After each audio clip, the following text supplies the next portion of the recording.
So What's Dog up? just ain't gonna make it for. He hasn't responded. All right. Yeah, Brian, have you been to I know you're asking about it. Have you been to like obviously there's Red Lobster, but then there's obviously Papa Do's, what everybody goes to out here in Phoenix. So Yeah, the last one. Papa Do's. I got a store on that mug. That's something. But the last or the most recent spot I went to, they kind of had like the crawfish or crab boil like situation was hot and juicy crawfish. That restaurant. Yeah, yeah. I know what you're talking about. Yeah.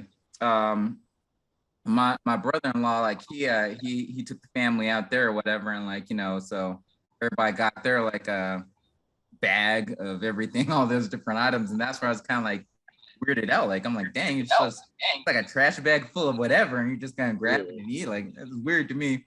So I just got myself a po' boy because I like sandwiches, So I just did that or whatever. Like a slider, isn't it? No, it's just like a sandwich, like a sub sandwich almost, but yeah, like they're exactly like a hoagie, but with like seafood and whatnot, and like so. It's funny because like growing up, like for the longest time, I was just about like Red Lobster. That's the only thing you knew when it came to like seafood or whatever. Red Lobster or Long John Silver's, right? Arizona options. That's why I'm saying that, So right. It was, but anyways, so like that's all I knew for the longest time. And then as I got older, you'd start to realize, oh, hey, there's more things, more types of foods, and this and that. Like go to different spots, like black food oriented and whatnot. Catfish is popping. That's super big or whatever. Every place got shrimp, and all that whatnot. And when I finally went to New Orleans, remember my dad was born in New Orleans, but we never went or whatever like that. So I didn't go till I was an adult. Go out with the wifey. We went there and like I was like, okay, yeah, like we were able to actually try seafood that was fresh. Right. New Orleans is kind of like the black seafood, Cajun stuff, and all that stuff, as opposed to like going to Boston and getting clams and chowder and all that bullshit, whatever, right? Yeah. So went there, had po' boys there and all that stuff, had the remoulade, had jambalaya, gumbo, all that stuff. It's like, oh, okay, that's what's up, that's good and everything. That's where I first like got more detail about the crawfish boils and all that junk or whatever. So I was like, all right, cool, did that, came back to Arizona, living life. And I was talking with one of my buddies, and he's like, oh, yeah, blah, blah, Cajun food, seafood, da-da-da-da-da, Papados, right? And I'm like, oh, like I heard of Papados, but I didn't. If I had been there before, it was way, way, way long ago before I even knew about like seafood like details or whatever. So he's like, oh, yeah, let's go there. We go to the mug. And I didn't realize how expensive this was, right? So I go and I'm looking at everything. I'm like, $20, $15. Like, damn, this is like pretty like COVID and all that ish, So it wasn't like they had to like raise their prices. It's just expensive because it's expensive. And so we go there or whatever. I forgot what I got. It wasn't $20. It was close to like 30 or 40. Like, well, I probably got myself the $20 thing because I was like, damn, but like I had like some kind it's of like $25 for chicken tenders and fries. Like I had some kind of like shrimp pasta thing or something like that. I want to say. Either way, like it wasn't bad. By no means was it bad. But I'm talking about I could have gone to like 2 or 3 food trucks that would have been on the same level and saved hella money. So I was like, man, this is trash. And the thing that's funny about it is that like just recently at my church, a couple weeks ago, they had like the pastor appreciation where they take the pastor out and like treat them or dine them and all that or whatever. Yeah. And the pastor we had now, she's like, oh yeah, like they're like, where do you want to go? And she's like, I want to go to Papados. And one of the people at church got back to my mom saying like, yeah, they want to do Papados. And my mom's like, I guess, because she had that mentality. She knew like that's expensive and it's not really worth it or whatever. So they end up going nonetheless. So my mom got whatever she got. And she was telling me, she's like, yeah, like we went early. Like we were like the first, like right when it opens, like at 11 or something like that. We went there. And like first thing my mom did, she goes to the bathroom and she's talking about how nasty and disgusting it already was. I'm like, how your bathroom gonna be nasty? You just opened up. Like they didn't clean the night before. So there's just multiple strikes where I was like, man, bump this. Like, so I don't think you'll ever see me go to Papados again. I've been there a few times. It's a cool spot. Like I guess if you don't have that bad experience, but if you know what you get into, you went not knowing it was going to be a little pricey, so that kind of threw you off. So that was a little disappointing, especially if you're not big into seafood. So yeah, but I've been there a couple times. It's cool, but it's not like a spot that I would go to all the time. Yeah. What you're saying with the juicy spot, the difference between that hot and juicy spot and like the ones from New Orleans, like the hot and juicy is more of a Vietnamese style compared to like authentic crab boil from like Louisiana, because they don't put it in the bags in Louisiana, because they boil it, season all that stuff in a boil, and then put it basically on a plate or in a trough, damn near. With the Vietnamese style, they boil in regular water or whatever, and then they just season it after. They put the garlic oil and seasoning and peppers and stuff, and they just mix it in the bag and just open the bag for you and just lay it out. So it's a different taste and different dimension, but I like both. I prefer the Louisiana style personally, because you just let it soak and it absorbs all the flavor. The flavor is not just on the shell and on your fingers and stuff. It's throughout the meat. So yeah, that's good. I would probably lean towards that as well myself. I didn't know there's that difference that they did have at Hot and Juicy. I only went there that one time, but yeah, that's good insight. And again, they have like other places too. It's just not as like mainstream as the Papados or a Hot and Juicy and whatnot. Like there was this one food truck, I think it's still out there every once in a while, but this dude named Mingo, Corey Mingo's Louisiana seafood or something like that spot. Again, po' boys, I can't knock them. So they had like he has a catfish shrimp po' boy, like a little combo. Then he had a lobster po' boy one day. A couple different things. Soft shell crab po' boy, which I'm loving that soft shell crab. So when you mentioned that, like, do you have to throw those ones back or you can't keep those? I was like, man, that's. Oh no, it's a difference between like the soft shell crabs that they have and the Dungeness that they're soft. It's just they're just not mature enough. They're not hard, and they're just not good meat. So that's why until they get harder. But they have they have the smaller soft shell crabs that they usually get more in the East Coast and stuff, and those are good and stuff. Those are made for soft shell compared to the ones I was talking about. But So I love making a good po' boy. I haven't made a po' boy in a minute. Like I used to make shrimp and oyster or catfish po' boys. I haven't made those in a while. I actually made some shrimp and fish yesterday or day before for dinner, but I should have made a po' boy with it. I didn't think about it. Nice. What about you, Harold? I like the into the seafood whatsoever.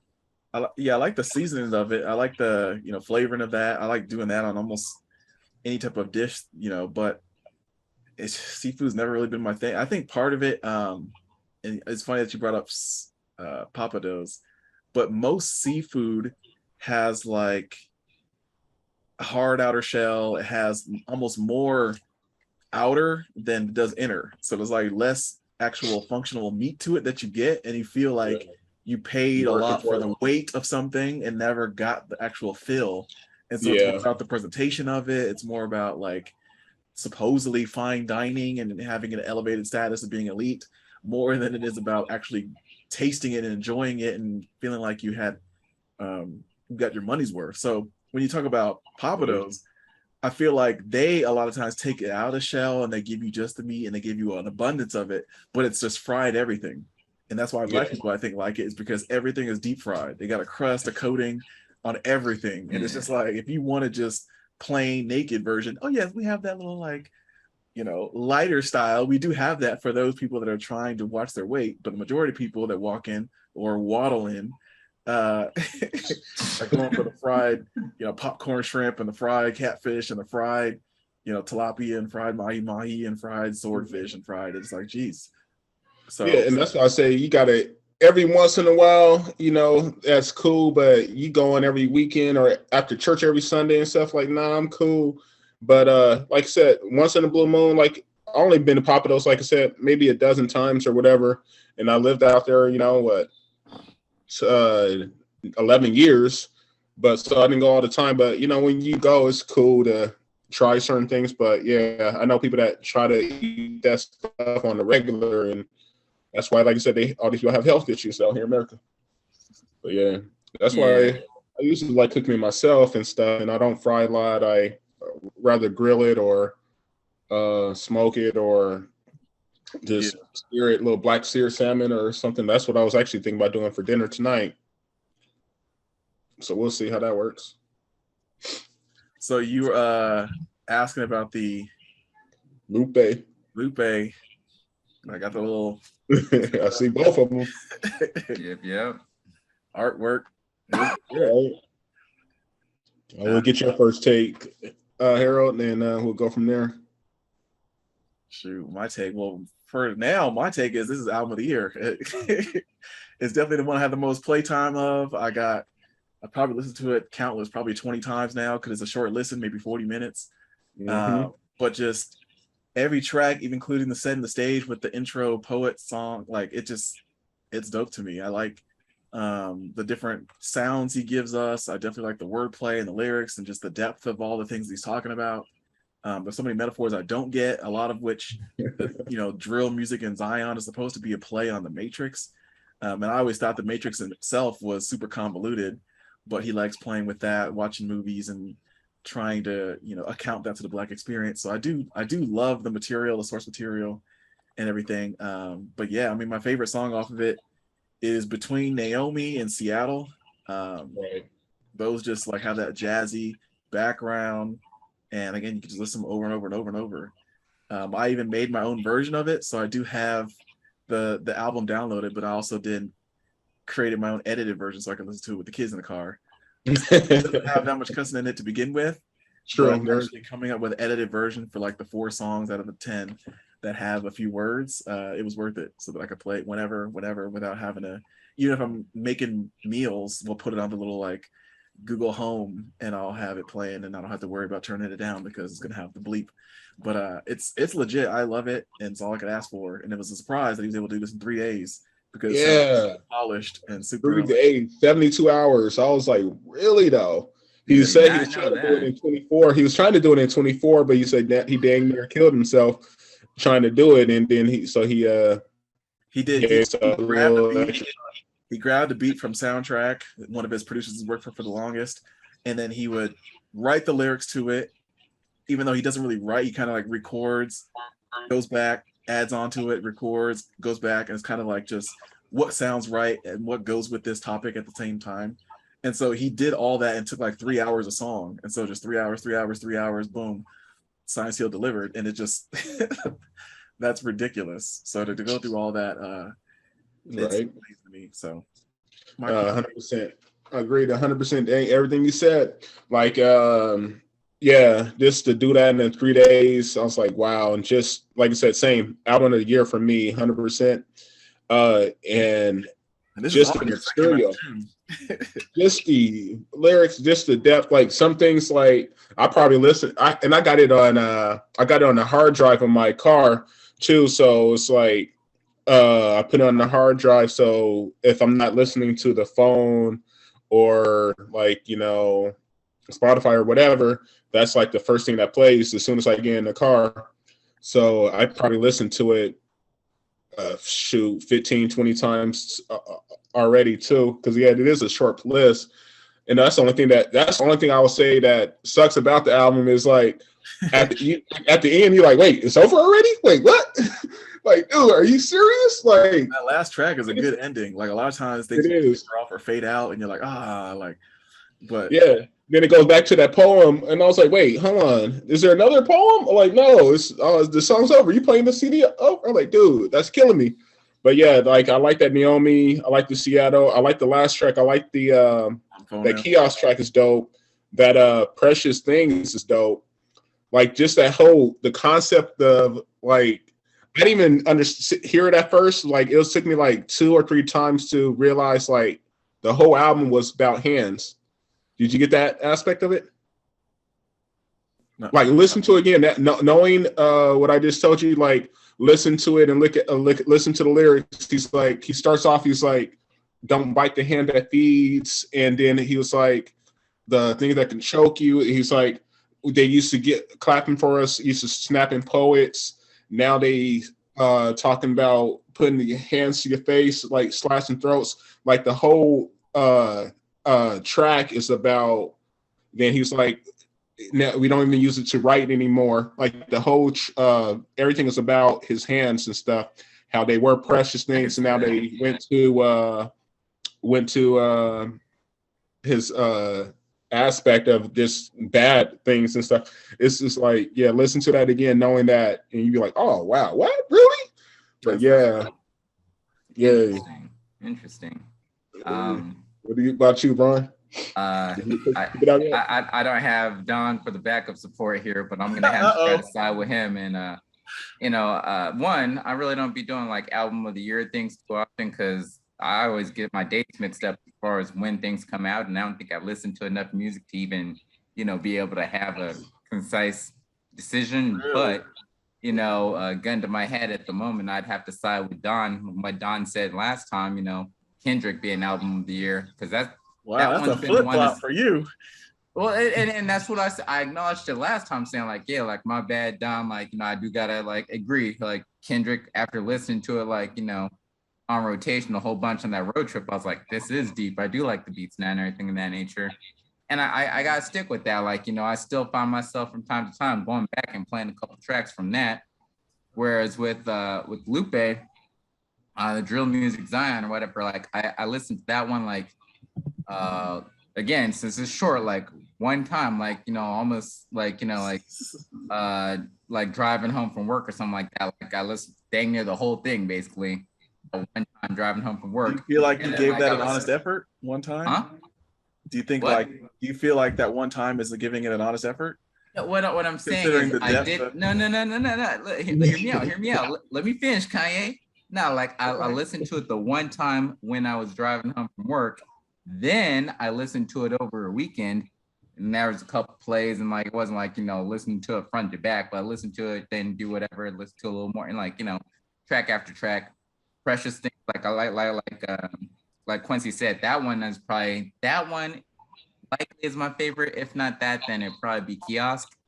Naomi, I don't know. I just felt like it is good, but like a lot of the album, as much as you could listen to it like front to back, how quick it is and whatnot. For lack of better description, I say it's like sleepy to me. Like I just feel like tired and like I'm just gonna. Like I could doze off to his album, basically. That's what I think. I'm not saying it's bad. It's just saying like, for me, it's one of those albums where I got to be in the mood. Jazzy or lo-fi or any type of. Yeah. No, that stuff's dope and I enjoy it. But a lot of times I need to be in the mood. Like if you look at like I don't listen to the radio a whole lot, but if I do listen to the radio, I got my hip hop station, I got my classical station, I got my jazz station, and so. Depending on the mood, I might listen to this, or this. And that's the thing with Lupe is like, at least now as he's progressed in his discography of music, it seems the more and more I have to be in the zone to like want to listen to Lupe. And I'm not even talking about the lyricism as complex as it is. I'm just saying like the vibe and the beats and you just have to be in a chill mood. I can't see myself like being in a session or on a road trip with people listening to it because it's like it's sleepy music. So I need it needs to be like me myself. I've just got off work. Or I'm on the weekend. I get to relax, lay back, chill. Maybe I'm going fishing with Quincy or something like that. Like all right, yeah, I could just vibe to that music. But in other situations where it's like, oh man, like I'm hyped for the weekend because I'm going to do X, Y, Z, or I'm preparing to, make some food, or I'm going to hang out with the friends. I'm not trying to listen to Lupe because it's not going to get me in a positive or excited mood. It's going to make me want to sleep and pass on things. Wow. Hey, and again, not saying it's bad. It's just that I didn't think this is like the greatest of his material. It's a good album, but it wasn't as good as some of his past albums. And two, yeah, just it wasn't spectacular for me to where like I've seen myself cycling back to it, months later. Yeah. No, that's fair. I mean, it's all subjective, and give it honest effort. So, what more could you ask for? Yeah. On that note, though, like it's funny because you mentioned how you had to make an edited version yourself. Like, so two things there. One, I didn't even know if they like even make edited albums. Like, if you go to like buy CD at Walmart, are they gonna have like the edited version, or is it just parental advisory or nothing? And then two, like as I get older, like I'm thinking to myself, how important is it? Like I just had I had like not an interview, but kind of like a little discussion thing with one of the guys in another department at my job.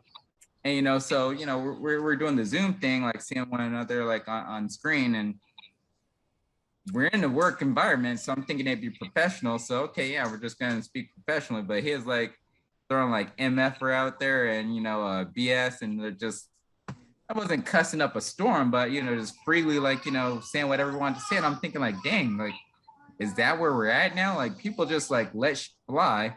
Same thing with like when you're watching TV. It's like, dang, I thought they couldn't say that on TV, but nowadays, cable TV, just off the wall saying anything, showing anything. And so I'm thinking it's become so much more gets into your psyche nowadays. There's still a psychological thing that happens when you have to go to resorting to use that language. There's something about like, when my kids are starting to develop their words, their language, and but I think it's kind of like the putting the C on the pedestal situation where it's like, oh, like we're putting this like moral wording, like you're thinking too deeply into it. Like, oh, hey, like I have to, and based off of how you're raised and everything too. But like, like with us being raised, like, again, I'll find myself editing myself sometimes, not realizing it or whatever, right? But then there's other people or other times where you're like, oh man. And instead of saying luck, you say fuck or something like that, perhaps, and okay, well, if I have to force myself to edit myself versus just saying it freely, now I'm thinking too deeply into it. Whereas other people, they're doing it in their casual conversation, so they don't even realize like, oh, dang, like I'm in a professional work environment, but I just said pussy or something, you know what I mean? Like I think we're definitely focused on too much. I think, I mean, that's kind of what made the South Park Bigger, Longer, and Uncut so great. It's just them diagnosing that and just having Cartman go off and saying he has this kind of like Tourette's thing almost, and he needs to, he has this little thing that's supposed to zap him every time he uses that language, because there's actually something in someone that shrieks up or cringes. There's an internal body thing that happens when you say a word, and so it's just interesting because language has come a long way. But especially when you look at certain artists, some of them rely on that as a crutch, and others use so many other different words that it's just a small part of their vocabulary. So, and I think that's where I'm at. Like, I really don't care if, nowadays, like I used to, like, again, like you said, cringe or like feel like a little uncomfortable when things would be said in certain words and whatnot in certain situations. But now I just kind of, well, it is what it is. Like if someone has that in their dialogue and that's how they converse, cool. But yeah, if like every other word is like, like profane, it's like, dang, like, like expand your vocabulary, you know what I mean? Yeah, I feel you. So like, yeah, I was just talking about that to this girl the other day. I was telling her like one story, like, I was talking to this girl briefly, met on a site, and we had one conversation over the phone. And literally, like every other word or two was a cuss word, and I was like, "Dude, what the heck? What's going on?" And then I didn't even say nothing about it. But I'm not big into cursing. I curse here and there, but I guess I censor myself, but not even knowingly. It's just out of habit. It's just like, hey, it's just. I don't say certain words just because. Well, you talk on the phone for a living, so you can get written up. Like exactly. Even then, I'm like, you know what? Bleep, bleep, bleep. But nah. And then I told her, I was like, and she noticed, like, she's like, oh wait, you don't curse? I didn't even say nothing. She's like, you don't curse? I was like, I do when it's appropriate, but I don't feel like it's appropriate to curse all the time. And that was like literally, we had like one other conversation. That was it. We didn't even meet up, and I was like, you know what? I'm not into you at all, because like if that's all you about, like, I'm cool. Like I said, I actually maybe that's her firm or dirty talk.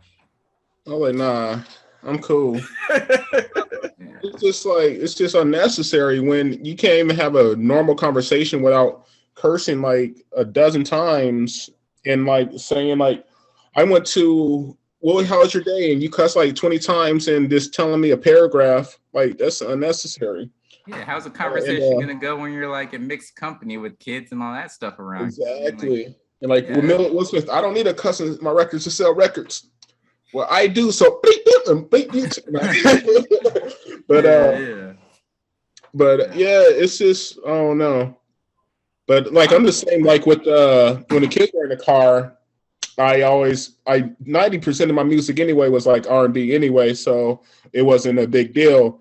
But when I did put on rap music, it was always edited to a certain extent. Or when they get to a part where it was this, they're just like cussing up a storm, like, let me skip that track real quick because I don't want him to hear that. He doesn't need to hear it. Like, not necessarily. I don't curse in front of him unless I'm super freaking mad or something. He does something like, "Hey, cut that crap out."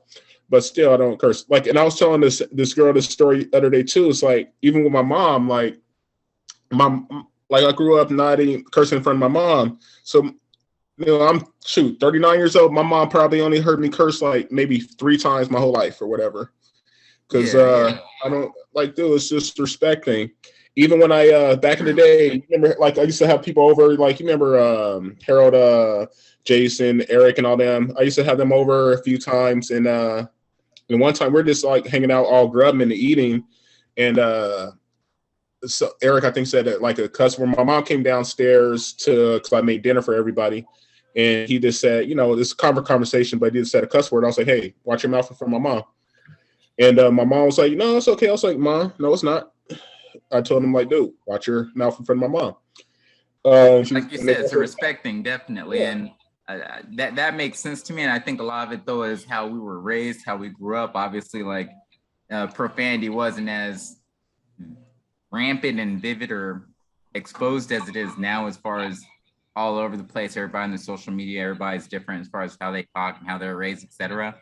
Yeah. But I think about it in this sense, like, well, one, like, I, again, for the most part, don't cuss. It does slip out primarily, especially when I'm like rapping along with my rap music and this and that, but for the longest time growing up and just, again, being around the parents or being in class and all these things where you want to say things or you're going to say things, but you just end up editing it out. Like, again, it just randomly happens where I'm like, oh, that's some bullshit. But I don't say the word, I just cut it out or whatever.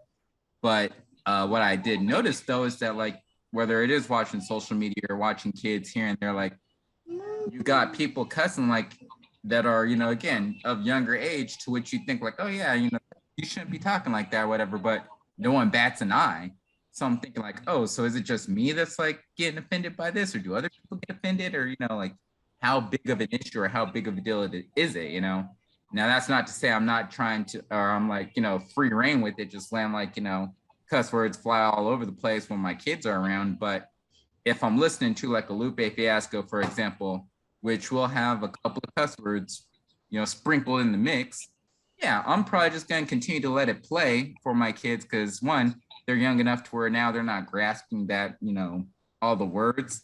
But two, I mean, like, out of the 100 words that, a rapper says, maybe like 10 of them are cuss words, and they're not like super offensive cuss words, right. As opposed to, like, letting my kids listen to like some A$AP Rocky and saying, I love bad bitch, like, no, I'm not gonna like have them listening to something like the chorus like 100 times in a 30-minute song or in a 3-minute song. Is he saying MFer and bitch and pussy and like yeah, I'm not gonna like, I'm not gonna play no Too Short in front of my kids and stuff. Yeah, Too Short. Yeah. Exactly. And that's the same. Yeah. Like there's certain tracks like everybody the Jaquan one, which was popular, right? The everybody in the club get tipsy, right? But it sounds way different when you have the unedited version. When it's like everybody get tipsy, and it's like, whoa, that was so harsh. Like, why you got to say all that? Like when people hear their authentic version, I've got pros. Like it just sounds way different, and you can celebrate it because usually they emphasize it and make it cool. So when they sometimes will add an echo effect or it'll reverberate, like that's where it's like, okay, they meant to say, And then you have like some songs where it's like, dang, like the edited one was even better than like the unedited. Like remember Juvenile, Back That Thing Up.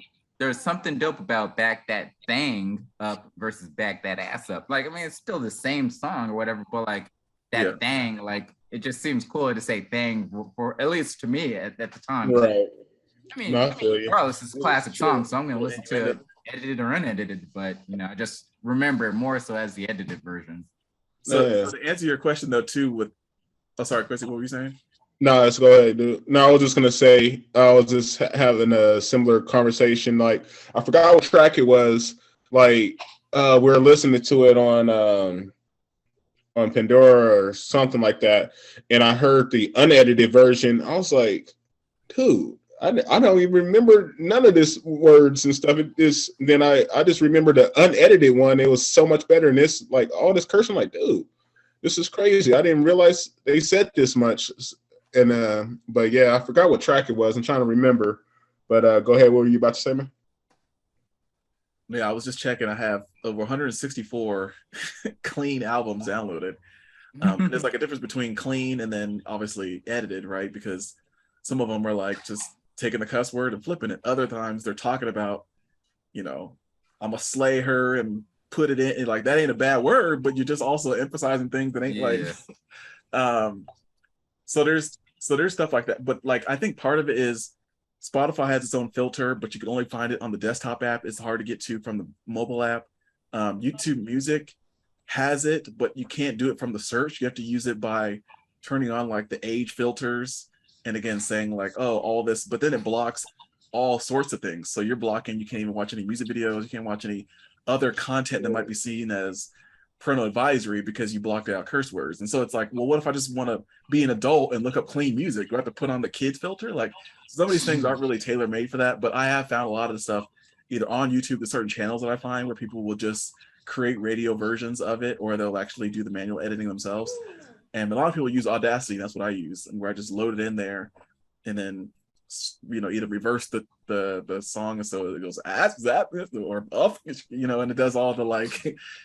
And it's funny because it's pretty simple to do. It's harder to get like the acapella and the instrumental, and then do it yourself, and then mix it and all that stuff. But there's companies and there's groups and there's people dedicated to do it, so that yes, you can listen to it without having that adverse reaction, or listen to it within mixed company, or play it at a party and not feel like you're offending the wedding group or something if you want to play it. So it's cool that they have those resources. I'm glad someone else did it, because I know myself, I wouldn't want to put forth the effort and time to like go through and try to edit or sort through or filter this and that. It may be more effort, but I figure like, all right, let me just be in the presence of my kids when things are being said or done or whatever. So if it is something where I'm like, dang, this is a little too much, I can just turn it off, flip it, go to something else. Or, if I am in the midst of them and like, it's, I forget dude's name, but he had that song, I beat the pussy up, right? Like, if that's all playing or something, all of a sudden Arya starts saying, I beat the pussy up, I'll be like, oh, okay, like, let's sit down, let's talk. Like, we don't talk, we can't say that. That's not good. So I'd rather be in the presence of my kids. Presence to do what? To educate them. No, stop laughing. No, it's not good. And if I'm not getting through, then it's like, all right, no, I need to turn this off, because I don't need to have her playing this. Exactly. There's some things like I can't listen to Trick Daddy. Like you can't just be like, nan. Like, and that might be one of those that's better without the nan after the fact. Yeah, nan was dope, without that, But it's like, then here comes Trina. You man, ho. They've been the places I've been, and it's like, dang. Like, what was it? Just can't play edited or not, because then it goes, are they still playing? Yes, they're just editing that whole 17 seconds. It was like back in the day. I know you guys aren't the biggest like Megan Thee Stallion fan, but like, and I'm not the biggest Cardi B fan, but like that WAP, like when that dropped, man, that song was fire in my opinion. I was like, dang, like it was just dope. It was fire. Like, how wrong, like how like just in your face it was or whatever. You have fire. But at the same time, again, like that song, you can't be playing that almost nowhere outside the strip club or whatever, right? But But so, you know, that song, like that be on the TV or whatever. And Jessica, obviously, she's older and whatnot. So she would have it like playing and stuff. And it's like, damn, like, no, like, nah, like that's So what not a was good so song. with Jessica then? What was the age where you kind of gave up, gave in, or felt she was responsible? And the thing with Jessica is like, it's kind of weird because I feel like she grew up in that same kind of mentality as me and like, you know, the rest of us and stuff like that, where it's like, all right, yeah, you know, parents don't want you cussing, like her mom cusses, so it's like, you know, not like kind of like Quincy was saying, like where it's like, you know, at times like if you're angry or whatever, the word might slip out. Man, that's what her mom does, but she knows I don't cuss, so you know. Even though she's hearing it from one parent and then the other parent like not doing it, she kind of realized like, okay, do as I say, not as I do when it comes to her mom. So she wasn't cussing so much. Now I know for a fact that like when she's been at school, like in high school or whatever, talk with her friends, she's probably let some words slip or, you know, just said some words freely, you know. I'm not like naive. I know that goes on, you know, but it seems like for the most part, she knows again the kind of mentality, like there's a time and a place for things, and there's a way to talk in public or talk with mixed crowds and so on and so forth, and then there's a way you talk with your friends, and that's where like it got to like the core of like my today talking about it, where it was like, all right, like I know again that probably like when she's away from me or she's doing whatever she's doing, you know, she's letting some F-bomb slip, some keywords or some whatever profane word there is out there.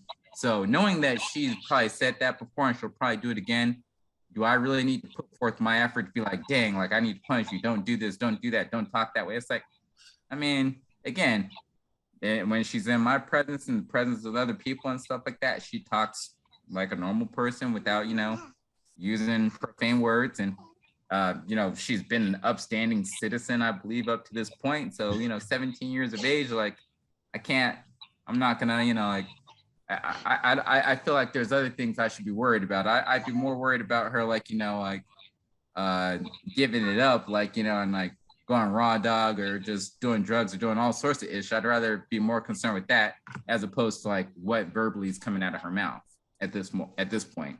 It was funny because son basically, he used to do that a lot with the whole like, you don't say that, no, you don't say that, like you recognize the words.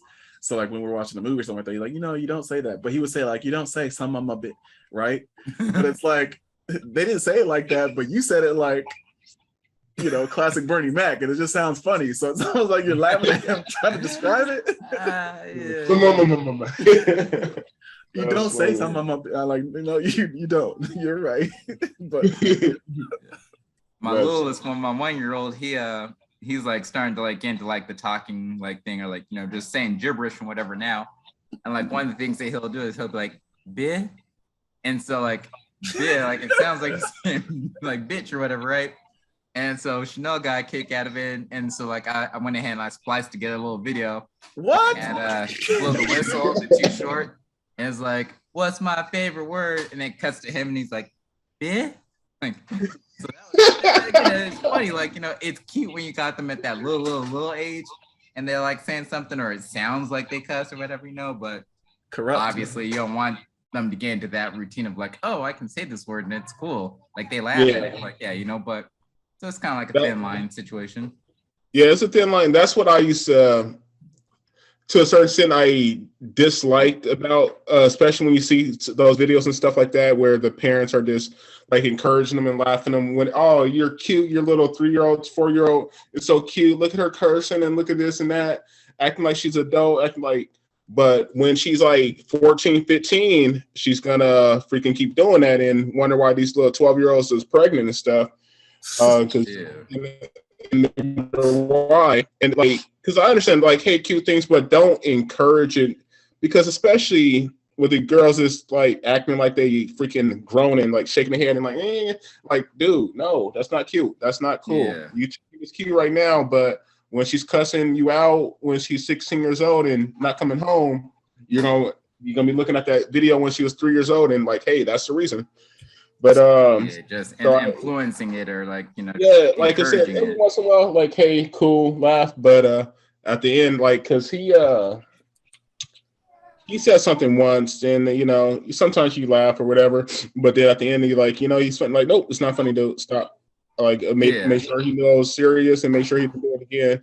Like, at to a certain point, like, yeah, you know, because things slip out, you laugh, you know, here and there, you know, stuff. Nobody's perfect, but as long as you recognize and like make sure they like, hey, don't do that, don't do it. They grasp that, and that's cool. Yeah, specifically like because my even with daughter, her, like with the she got daughter, into my daughter, she got into like a hot habit of you know, you tell her like, nah, like, you know, like you can't eat that or don't do this or whatever, like she'll point at you, like point your face at you don't do that, and it's like, nah, I gotta nip that in the bud real quick. You ain't talking back to me. exactly. That, like, nah, like you, know, you don't point at people, you don't demand things, that ain't you. No, like no, so you know, it's different things. Like again, like it's funny because you got this little kid acting like power, like saying, I'm gonna tell you what to do. But at the same time, that's funny, just like you're saying, Quincy, like, nah, like nah, like that ain't cool. Yeah. When you, after like that initial laugh at it, you know what I mean? Exactly. As long as you don't make it a routine and a habit where they constantly doing it, like, you know, kids are gonna do that, especially at that age. But especially those terrible twos, terrible threes, or what have you, they're going to pick up certain things. But like I said, as long as you don't let it progress and bring 5, 6 years later, they're still talking to you like that, like, hey, like even with the daughter, like she actually was graduated last year. She's about to go to she got a little full scholarship, which is dope. She going to Portland, just going Portland and stuff. I was like, cool, good for her. I'm glad, I'm happy. That's She dope. no money. No money for me. I had to do, so I'm cool. I'll take that. But even she knew like I didn't curse, you know, unless I was like super mad or whatever. Her mom cussed here and there, like you're saying with your wifey. But she probably cussed more than me, and when especially was mad or cursed, I was like, dude, you don't need to cuss all the time. But anyway, but one time she was like she was telling a story, the daughter, she was like, and she asked permission because like somebody in the conversation, like somebody cussed at her or whatever, and she's like, can I say the word? She was like, yeah, I think 15 or 16 at the time. She asked permission to allow her to cuss, to say the word. I was like, yeah, this one, I'll give you permission to say what happened. Wow. And so she said it, you know, but I was like, all right, I'll make it happen. You can't say it, I don't want to hear you again. But yeah, like she literally asked permission, and she was like 15, 16 years old, if she can cuss that once, just to explain the story and stuff. I was like, yeah. Instead of just free-nilly just saying like, yeah, blah, blah, beep, beep. I'm like, no. Or cussing at the mom in arguments and like, F you too. I'm like, no. Because I see these kids and like yelling, cursing at their parents and stuff. I was like, with ease. I would have body slammed you. Exactly. Dude, I remember I put my one of my homies in check back in the day and stuff, you know, going on my friend's house, you know, it's like 16, 17, something like that. And I was over there spotting, and he was like cussing at his mom. I was like, dude, what the hell's wrong with you? Don't cuss at your mom, dude. What's like, you need to calm down, dude. Was he white? I think, yeah. It was that whole aspect of like, what was that comedian? He's like, tell her that's my room. This is my stuff. I think it was Ari Spears or something like that. He was like, you don't know my mom. Like, he made me feel like a slave. Like, my mom's good people. My mom's good people. You gonna shoot. Yeah, it was just that aspect too. I was like, dude, you need to calm down, man. But I see people doing all that stuff with their parents. I'm like, dude, you can be mad, you can be angry at me, but you ain't gonna disrespect me too much. Yeah. Again, like I think you know, there's certain situations or like times where it's like, you know, saying like, you know, like F you is like, you know, it has more force to it than just saying, man, screw you or whatever. So sometimes, like, you know, it is relevant or it does come in and, you know, which is cool. But like, if you're just saying that, like you said, with the girl you're talking to or whatever, like, you know, like every other word or whatever, like one, like, you know, lessens the impact of it or the how it is. And two, it just kind of, at least maybe this is me being like superficial or whatever, but it kind of makes you feel like, dang, like, you know, like your vocabulary is that limited. You can't, you know, exactly. Stuff to say. Interesting. So you get to see like every year I do this. But right now I have Lupe #1, Bob album #2, Few Good Things, Sorry I Read a Kid, #3, Kendrick Lamar had #4. So I do agree it's one of the top albums, but I have it 4. And mostly that's because of what you had stated, being in the mood. And that one is the epitome of you have to be in the mood album, especially because it's like a therapeutic almost album where there's some things that are just hard hitting, some of them are deep, but other ones are just not that great to listen to, especially beat wise and content wise. I don't know, just that's how that hit me. Corday, his album is probably one of the first ones that I listened to this year. That one came out in like January. So that one's hard to remember all the things that were good about it, but that's still in the top 5. And then Trade Truth, that Life and Pain album's dope. The Toby Wigway album, that just came out like last week is hella dope. Especially every track almost has a video for it, which is nice. Where they're all in the white or whatever, and they're doing the dancing and all that. Yeah, and it's filmed like little short movies and stuff. Especially that track that was out there where he got Chameleonaire out of retirement, been broke. But yeah, he has a song featuring Pharrell, which is dope. He has a song featuring Royce. I do have Drake's album #8. So I did like that one. Didn't like Beyonce's as much. I really like Drake's take on genre. Elzai, I don't know if you heard of the Zeitgeist album. And then The Game that just released Dramatic. That's at #10 for me. And didn't know The Game even came out with nothing. It just Drake, I'm like, Yeah, this dropped like this weekend. It's an album where it's a long album. It's like 28 songs. It's like 20 something songs. It's ridiculous. But he's doing what a lot of people are doing nowadays, where they're remixing old classics. So it's like he did like a remix to something and then featured the old artist on it. And so you're like, oh, okay, it's like a old version of I Got 5 on it. But he like slowed it down, added like a drill beat drum to it, and then and so that's quality enough to be like a top 10 of the year? Well, when you look at this year, there's a lot of stuff that's came out, but not a lot of it's been quality, good music. So even if I don't like all 25 tracks, whatever, I do like a good handful of them, probably half of them. And again, that's only after 2 listens. It's top 10. Then you scroll down further, I do have French Montana, #11, Denzel Curry, I don't know if you heard of that album, Shay Noir, Code of the Friend made the list, Big Crit, Roses, that's #15, Earth Gang, Currency and Alchemist, Pusha T. Your sister? Like there's a lot of stuff that's come out. And Donda 2, way down at the bottom. That is probably the worst album this year so far I've listened to. So anyways, it'd be interesting to see like what you guys think of the stuff that's come out this year, because you said you couldn't even remember what came out in January, February, March. But that's why I have to do it as things come out. Otherwise you lose it. Otherwise you do forget. I need to peep out the game. I've been waiting for it, and I've been like, I remember on his interview on Drink Champs and a couple other things he was talking about what he was doing, and everybody was saying like this album's gonna be dope. But I haven't peeped it out yet. I just saw something. I think it was on Facebook yesterday or something talking about he had a diss track for him. Is that true, or if he really diss him, or how did that go? It's minor diss track, but that's actually one of the best tracks on the album. He has an Black Slim Shady or something like that. Yeah, Black Slim Shady, where he's actually imitating, like Eminem on Kids, or Eminem on one of those like storytelling, doing some of the little voices, acting like he's in a feud with Dre and Aftermath. Like he does a lot of those types of tropes, and it sounds pretty authentic. It's not like just a gimmick and a like, oh, this is a throwaway track. Like it's like 5 minutes of like classic rap quality stuff. So I legit thought it was good, and it was surprising. Because I was like, is he going to try to feature Eminem on the track, or is he? Nothing came out like a diss to me. It came out like a imitating how easy it is to do Eminem style. Okay. Gotcha. Yeah, that's what I felt, because I was like, I don't see him just like dissing him for no reason, especially like how many times he complimented him, especially after the interviews is like, I would never diss the white boy and this and that. And he's like, that's problems you don't want with, because you're like, yeah, so I didn't really see him doing that. I just read a little thing and I didn't listen to the track yet. I'll probably peep out the album tonight. Probably after I get off the call, I'll download it, get cleaned up, and peep it out.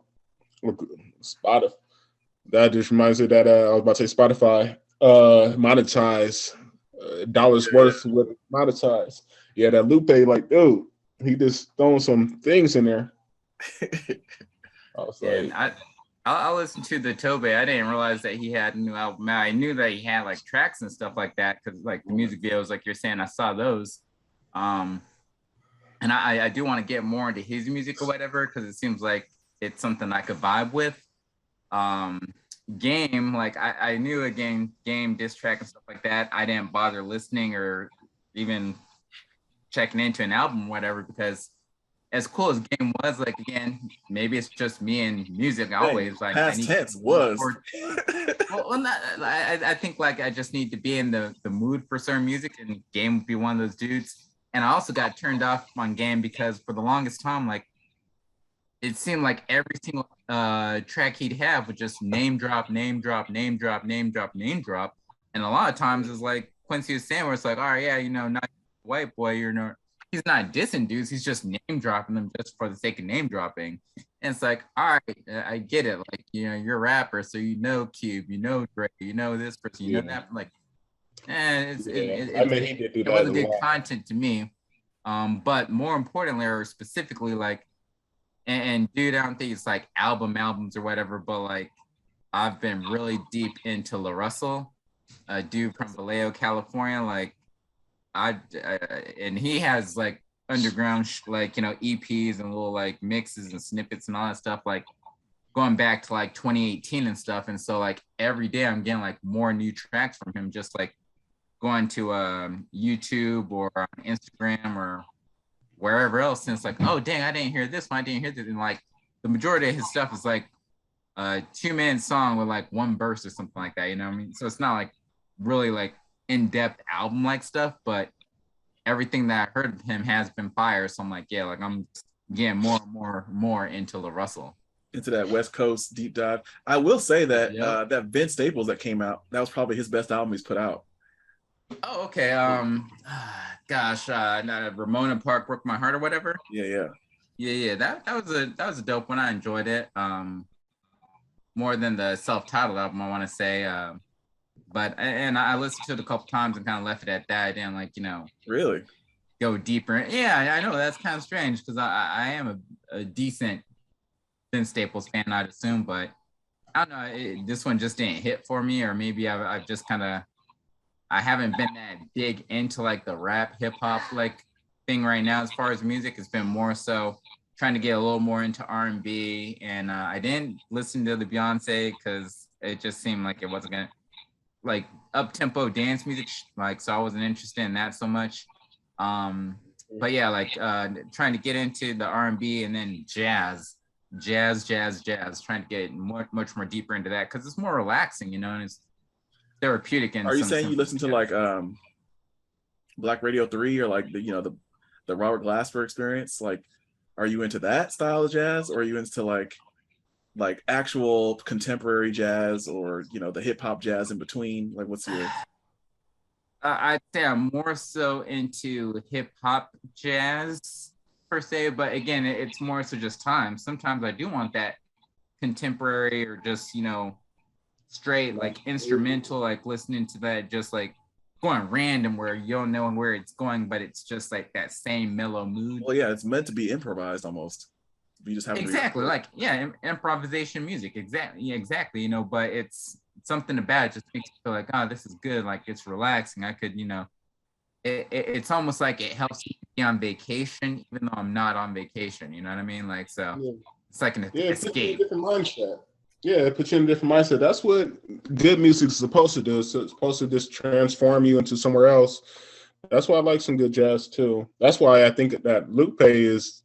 I know you said it's kind of sleepy music, but I think that's one reason I like it, because like I'm always been big into R&B. Like I was saying, 90% of my freaking library is R&B, and it's always been that way since I was a kid. Since I was freaking 13, 14 years old, I listened to the majority of R&B.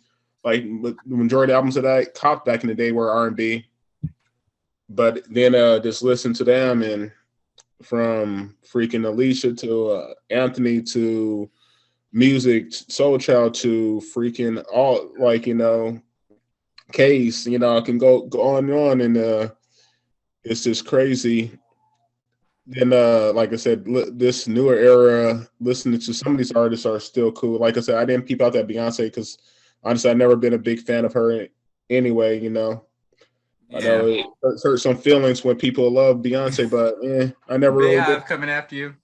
Yeah, like, dude, honestly, I went to like back in the day when I was dating this chick, like I got tickets to go see her, and like Robin Thicke was opening for her. I forgot what tour it was. It was one of her tours, but Robin Thicke was opening for Beyonce. Like after Robin Thicke got on, as soon as Beyonce got on, I told my girl, I was like, "Hey, I'm ready to go." like we didn't even hear one whole song of hers. Like as soon as she got on stage, I was like, I'm ready to go. I just want to see Robin Thicke. And with a Beyonce ticket though, I'd have to just for the sake of how much it cost, to go to Robin Thicke. I would have been like, all right, I'm gonna stay. Well, I didn't pay, so I didn't trip. I won them or something. It was like some contest, and I won them.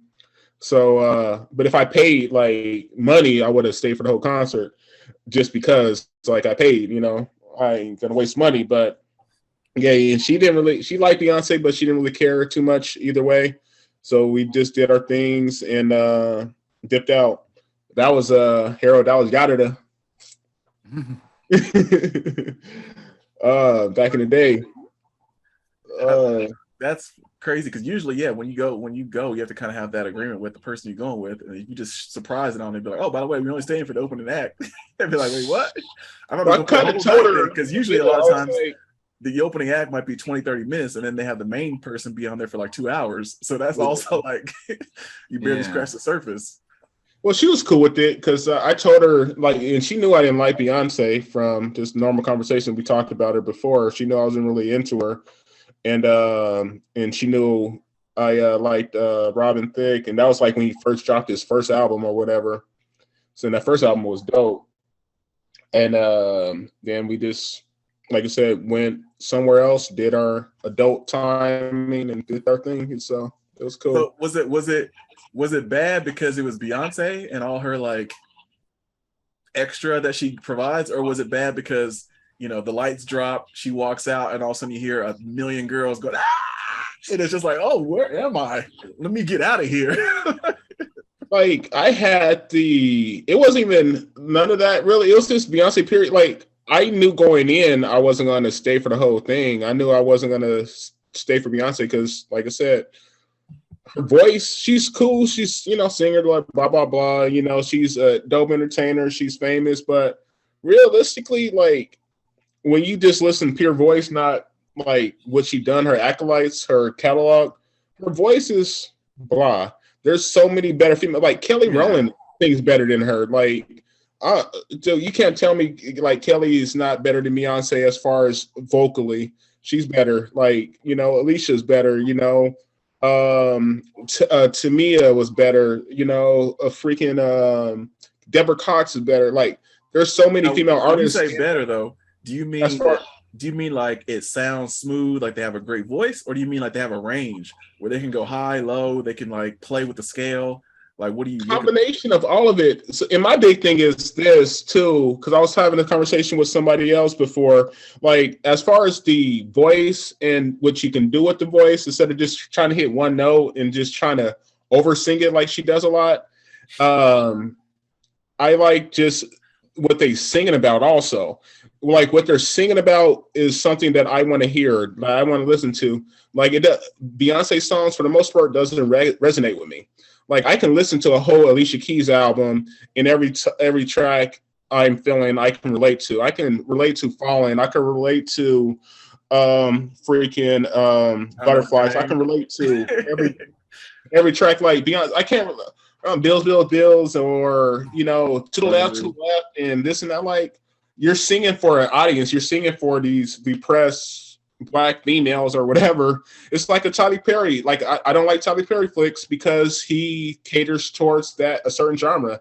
He caters towards that ghetto people that want to be nothing but the stereotypes and stuff. He caters towards that thing, and beyond, like every artist caters towards what they want, but Beyonce is just not my bag. Like I said, not taking anything from her.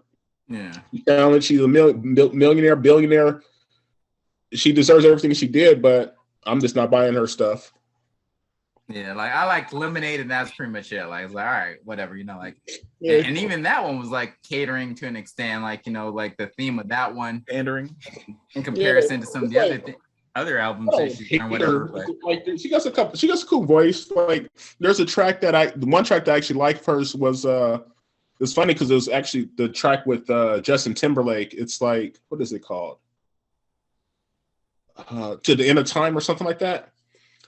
That track is out. Like, I didn't even know it was Beyonce at first. So I learned later, I was like, damn, this track is dope. Who is this? I was like, oh, okay. Like I said, she got a voice, but for the most part, it's just not my bag. I think so. As a word of caution, especially if you ever do listen to the new album, that going back to our original conversation, that was one of the biggest surprises and shocks to me, was that literally the first words on that new album are profanity. Like, she's really trying to be this adult version, this more like, you know, independent spirit version of Beyonce. And she using mother F at this, it's like, wait, that's like the background baseline beat that you're gonna. So she linked up with Jay-Z. That's her man now. So now she has to have that edge to her. Well, that's like 15 years ago. Ever since they've been together, you know, she has been like dropping a couple like, you know, like F-bombs or S-words. But this album is super adult and super like not made for kids, and the main majority of the fan base is not like ready for that style of Beyonce. I think she's just trying to change, because a year or two ago she came up rapping on his track where she was like rapping half the time. So I think she's just trying to change it to get a new audience. Like she realized she hit her peak with what she have, and now she's trying to change it up. Just like you know, Usher and a couple other newer artists like that were artists back when we were younger, we grew up on. Now they like, they realize they got to change it up a little bit for this newer generation. So I think that's what she's just doing. She's just trying to change up for that newer generation to stay relevant. Well, it comes off as trying to, you know, she's linked up with Cardi B, with, you know, Meg Thee Stallion, with Nicki Minaj, and she's had smash hit singles based off of all those collaborations. And it's like, it's almost like, oh, I could do this too. Like I could be that. I have the voice, and I have the style, and I have the cosigns from all the different rap communities. So it's like, why can't I imitate that? And it's like, well, stay in your lane and do what you do best. And if you are, you know, this queen of R&B now. It's the evolution of music. You know, she could do the same thing or whatever, you know, and it'd be relevant to her core group of people, her little beehive or whatever. But at the same time, I don't come to you for that. Up, like Quincy was saying, to keep up with like today's generation of music and everything, you know, like you take, for example, not August Alsina, but the other dude he had that track Don't. You know what I'm thinking of? Don't. Gosh.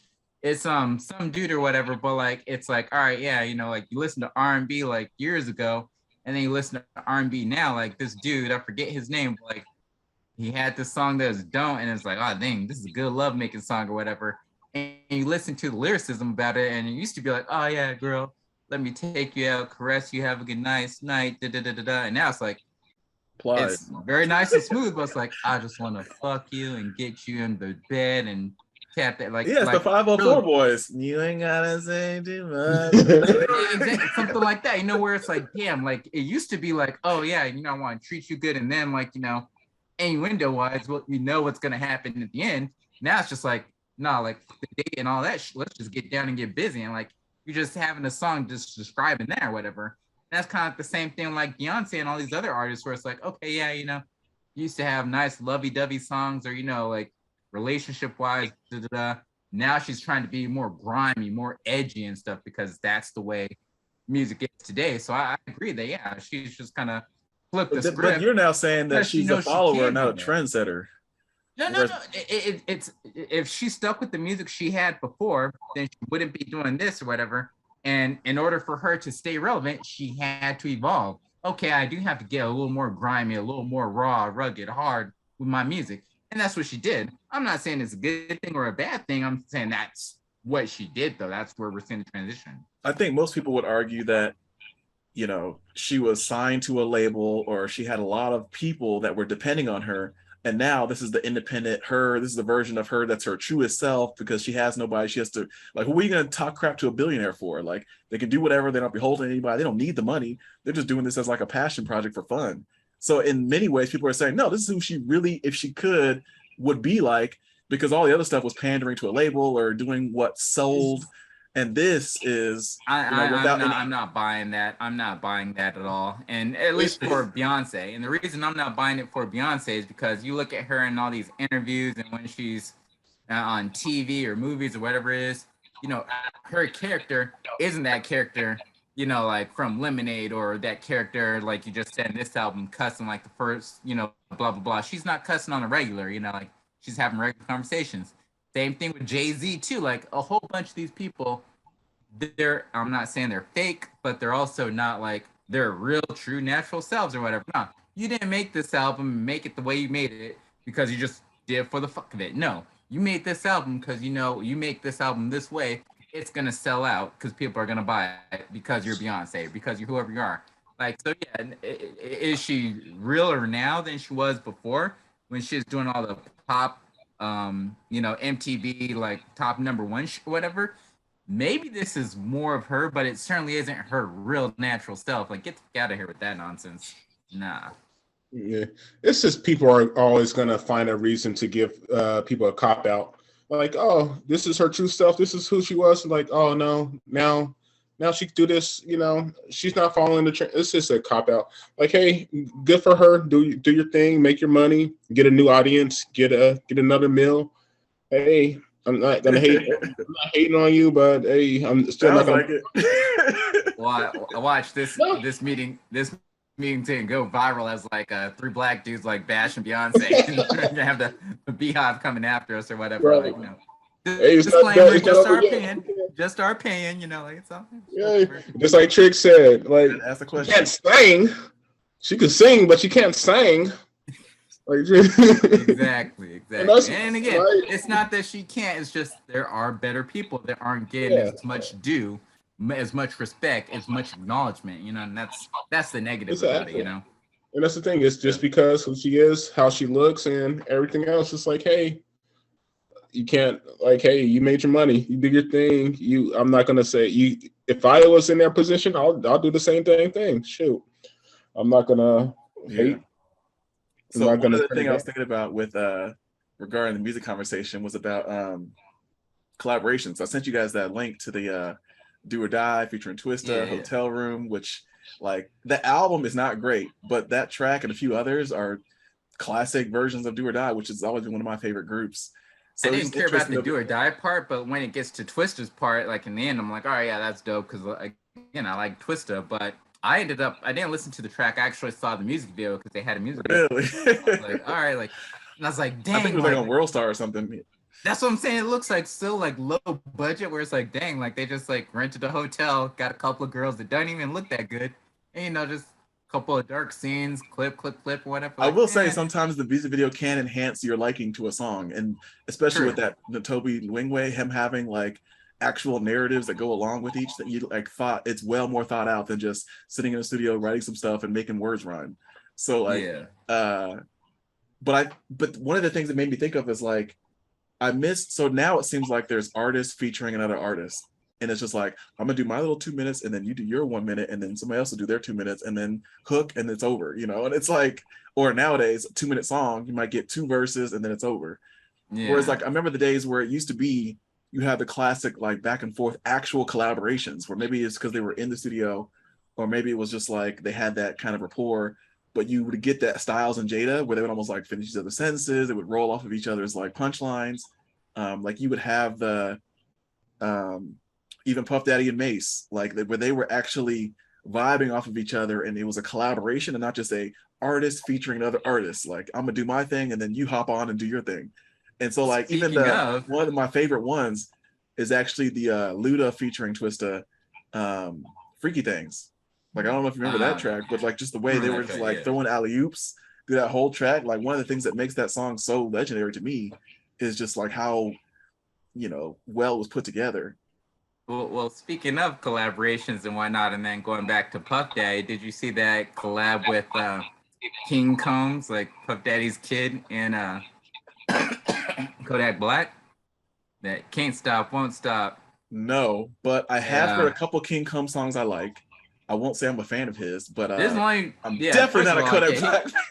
Again, more hate, but I'm gonna say he is trash. At least in that one track, I didn't even know like he rapped, but apparently he's put out a few mixtape projects or whatever. Oh, well, whatever. But this one, like, they have a music video for it, and it's basically like the Lil C's "Crush on You." It has that beat to it, and that same music video basically like as Lil Kim's. The "Crush on You" or with Lil Kim or whatever. Yeah, like that same.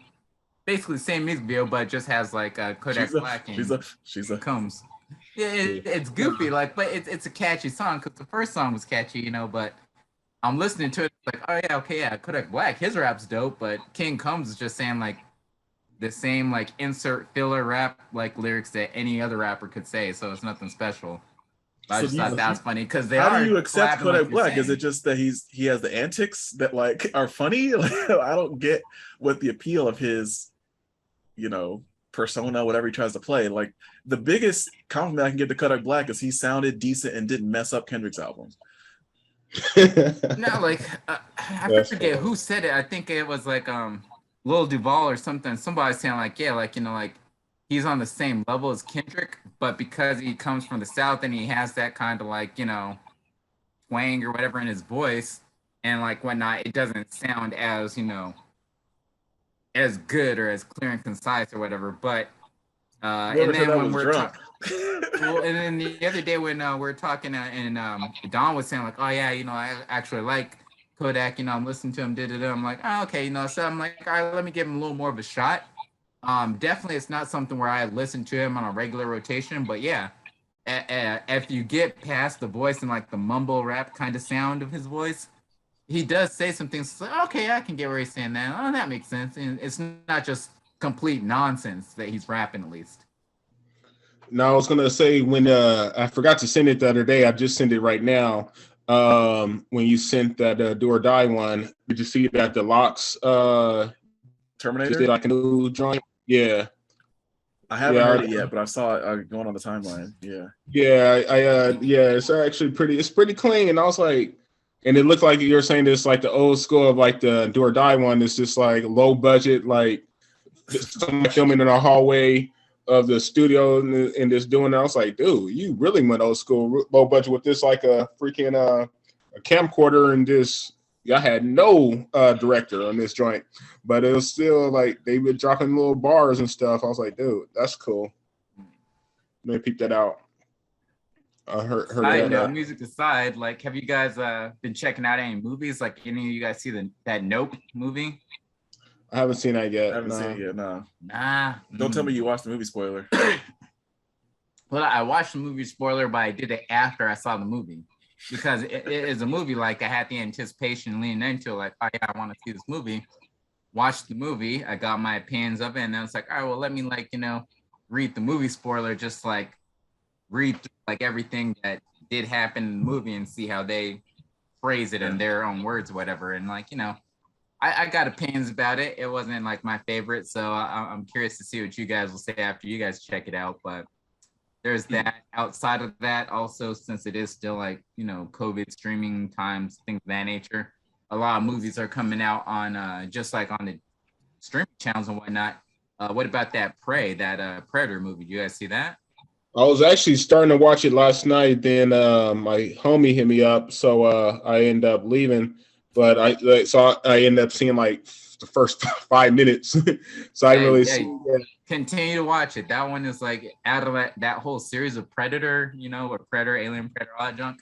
Yeah, that one probably be like one of the top ones. I mean, one of the top 3 out of those. That whole it's like pretty much all the Predators. So I was like, okay, I was gonna watch it sooner, but I keep forgetting about it, and it's on Hulu. So so I got Hulu, so it's on my Hulu, and that's like one of the first things that keeps popping up. So I end up I was gonna watch it last night, then I end up going to my homies for to get his crab pot. He let me borrow his crab pot, so I ended up getting his crab pot. We had a quick drink and just hung out for like an hour. Then I came home and I got home like around 11, so I ended up passing out. So I was like, because I knew I was gonna wake up at 5:30 to go crabbing. I was like, I ain't trying to watch this movie for 2 hours and then go to sleep. So I'll peep it out today. I got time today. I'm supposed to go to this little food truck festival with this girl, and then they have a bear festival right next to it. Probably won't do that one because all the breweries that are there, I pretty much already went to all of them already, and they probably still got some new stuff. But my thing is like, it's like $30. I would do it for me, but I'm not going to pay another $30 for her when she doesn't like beer really. So I was like, I'm not going to waste $60. Like, I'll enjoy the beer because I like it, but she doesn't really drink beer. She does, but she'll have to, but she doesn't appreciate it like me. So her desire, yeah. So we can go get a beer somewhere else, but I'm not spending $30 just for you to like. I don't like this one. I don't like this. That's just to get in, right? Don't you have to like have tickets or something to like? So it's $30 to get you 5 tokens. So it gives you like 5. It gives you like the little glassware, and it gives you like 5 tokens, and so you can fill it up 5 times, and then you can buy extra tokens or whatever. It's cool. I like it. I would do it if I went with somebody else that really freaking loved beer. I would like, cool, down, let's go. I'm down. You gotta find the girls with the gut. You like beer. All right, come on. We already alienated Beyonce's group. We can't alienate the you trying to get the cancel culture. They got this dude, Moonwalker, and I found out about him because the little TikToks and things like that, people got like playing like that music in the background. But this dude named Moonwalker, I guess he's a rapper, and he has this track called Lizzo, and it's like basically like a can't be nothing. It's like a fat girl appreciation video or track or whatever, talking about like, oh yeah, she got a little gut, but like that's good because real need to eat, and then I'll do this to you and that. Like, it's like a dirty track, but it's like all about big women, and I'm like, dang, like. It's a dope beat and a dope song, though. I'm like, yeah, that's dope. Not really into big women, but like it's dope though. So I'm like, hey, say shout out to the fat girls or thick girls, whatever you want to call them. Good for y'all. Like that. Check out that Moonwalker. That's the you remember that Lloyd Banks track, right? Back in the day. Which one? About fat girls. I remember like 50 Cent had like a fat girl track, like gosh. And that's where we came up when we were talking about Little Debbie's or whatever. Like, cupcakes, you got your fat, some fat. Yeah. That was Lloyd Banks. You might be right. Yeah. Okay. Well, I remember that track.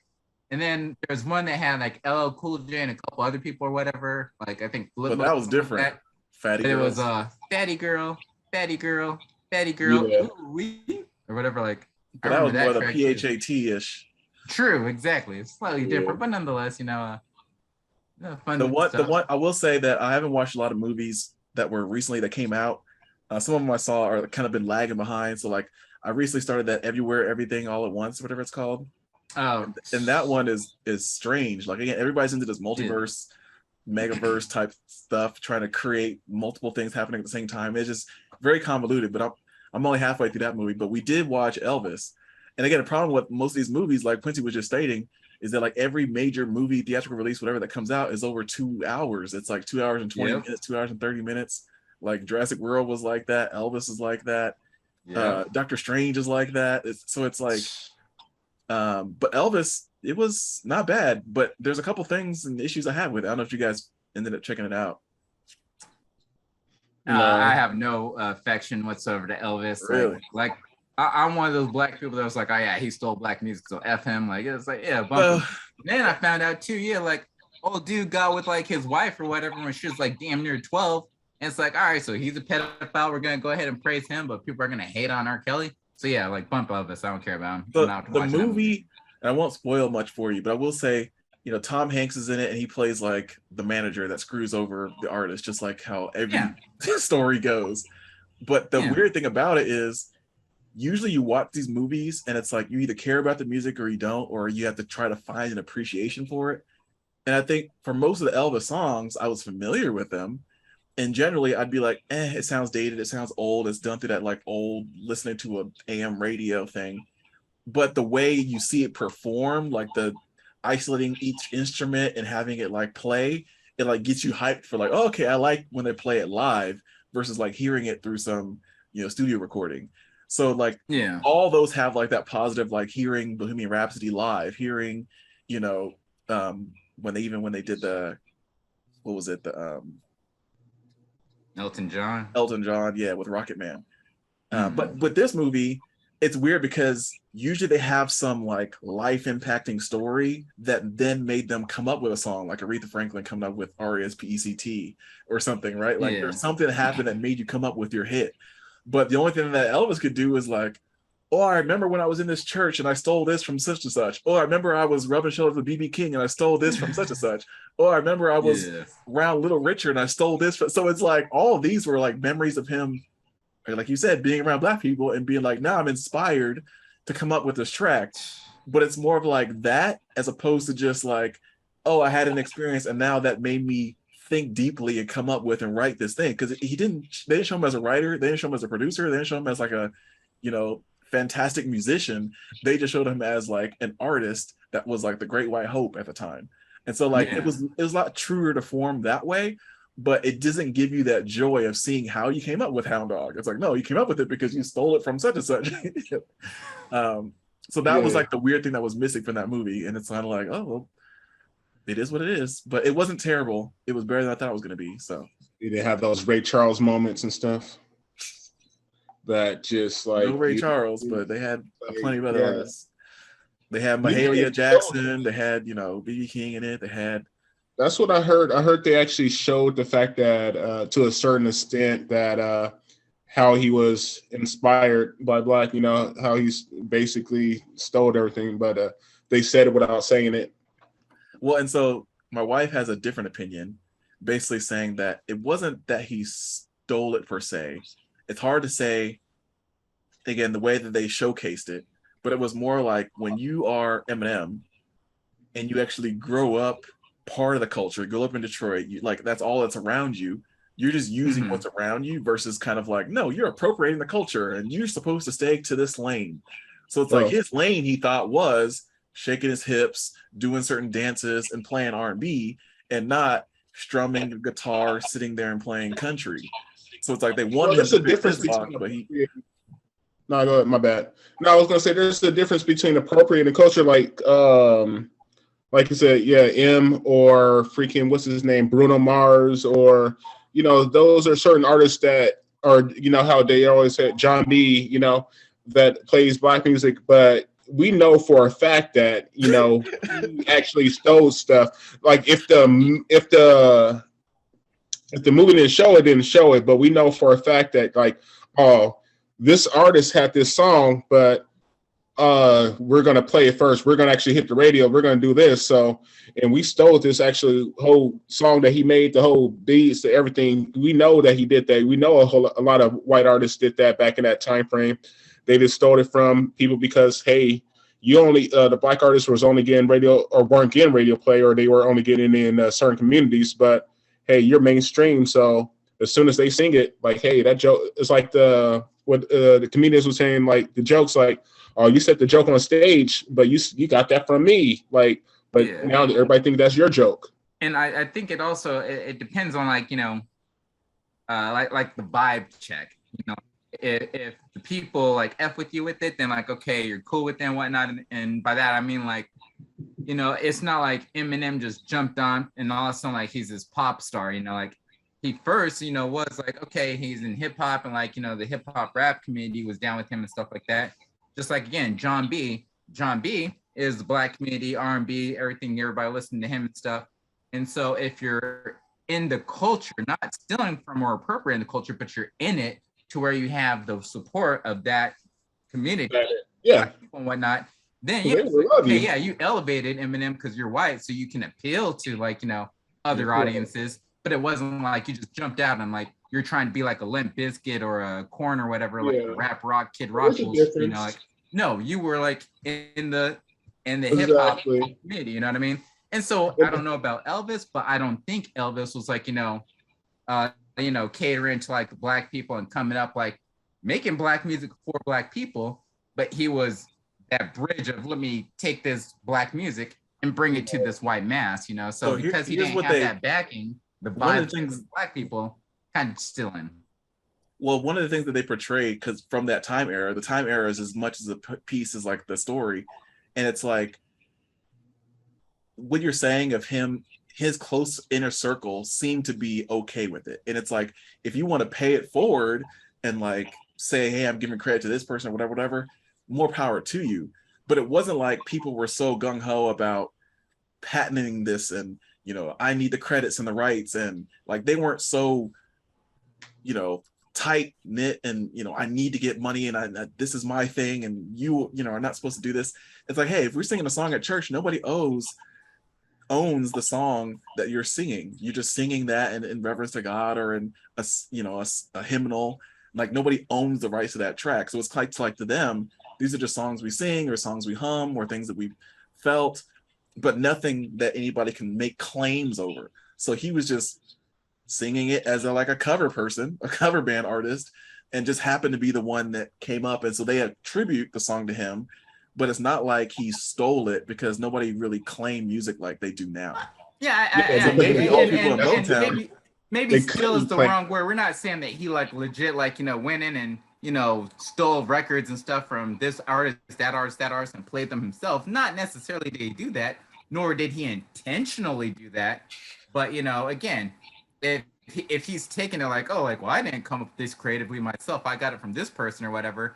Yeah, it would have been nice to acknowledge or recognize this person is the one that did. I know you guys are giving me praise, but this is where I got it from. Or, paying it, not paying it forward, but paying it back in the sense of okay, I got it from this person. Let me do a collab with this person, or let me have this person featured with this, or, and again, I don't know much about Elvis, so maybe he did do some of these things I'm saying, but I would have thought, okay, yeah, if black music is where I got this and that from, even though I'm the main person on the stage, my guitarist is black, my piano player is black, you'd have black people in the background support, just like you have with your Justin Timberlakes and whoever else. A lot of times you see the people in the background, they got brothers and sisters, singing the background vocals, because a lot of their music happens to be associated with black people, Yeah. Just thought. It happened. Yeah. No, that's true. It's all true facts, and especially again, the problem is it's a music business, and most of them are good at music, not great at business. And so, knowing that you owe someone this or that, or that you could, like you did, share resources or even collaborate them, and that'll give them residual income, passive income that they should care about that. They just didn't. So nowadays we're a lot wiser on that, and so they just kind of try to show that they didn't see him as an intruder or as an outsider. They tried to show and that's the thing too, is that it's not that it's not that he's bad or he's horrible, he's an evil person. Yeah, it's something that a whole lot of people did as well, still in music, or taking again this influence from this person, that person. My whole thing is just it's all right, yeah, you did that, cool, whatever, Elvis, you're cool, but don't I don't like how he's praised as oh, I'm the king of pop.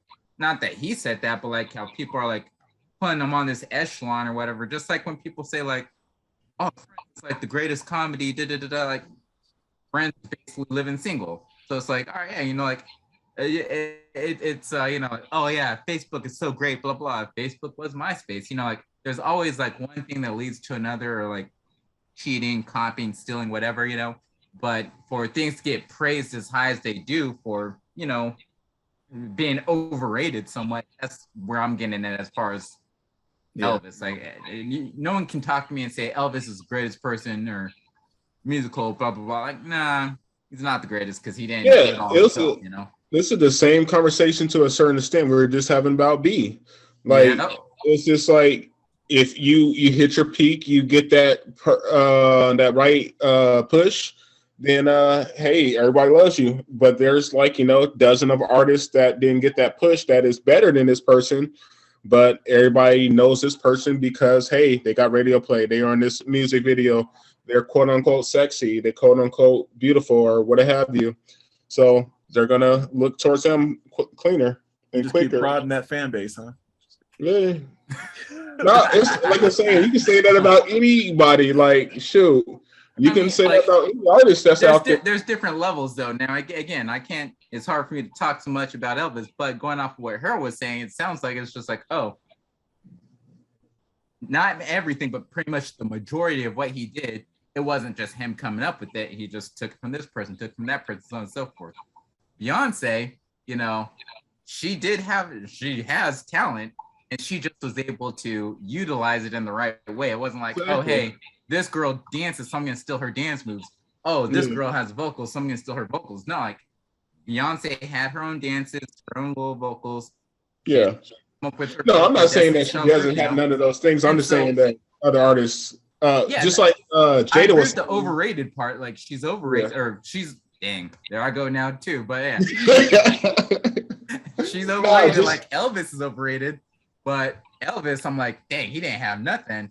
Beyonce, at least she had something. It's just that her something got escalated. That's the difference I see between them. That's the different side of the coin. But not just like I was going to say, to get outside the music, just like Jada was saying, like, why is there a guy in Rikers that's better than Jordan? Like, there's there's people better than Jordan that there's never got that. Never got that. Yeah, true. There's never got the accolade that never even got in the league. But there's people better than all these. But you know this person, you know that person. All right, guys. Well, about time to wrap it up. Cool. You better wrap it up. You about to have some more kids if you don't. But wrap it up, Box. Wrap it up. Tandra. That's funny. Yeah, we're gonna get Don next time. Fill him in. Yeah, for sure. And we got to hear his take on that Lupe. Yes, he's probably heard it 70 times, and I still hate it. I remember he was talking. He's like, yeah, you know, like. Lupe, sometimes he sounds like he forces you not to understand, like he doesn't want you to do the homework. It's that deep or whatever. Yeah. So I'm sure I'll have something to say with respect to that.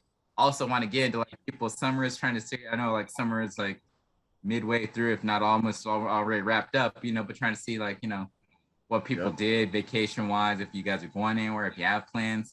I ain't do ish, but like I'm planning on things. I'm trying to go out to Hawaii, trying to go to New Orleans, you know, sometime in the next couple of years and whatnot. And then obviously I got to vent to people about like, you know, work life and getting this paper and how expensive life is now, you know, so a whole lot of details and whatnot to talk about next time. Yeah, for sure. And like I was saying, we could do that. Sound like a plan, talk about what we do. And I was trying to go out there this month, but like as soon as I was about to buy the tickets, like numbers went up again. I'm like, fudge, dude, are you serious?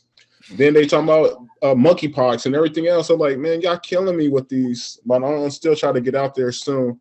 At this point, though, even if you get tickets, like, you know, good luck on like your flight actually going, because they just canceling flights all over the place. Flights like left and right. There's the pilots don't want to do it. Like I read, there was a thing on the other day where the pilots just had a fight with each other and they refused to fly together.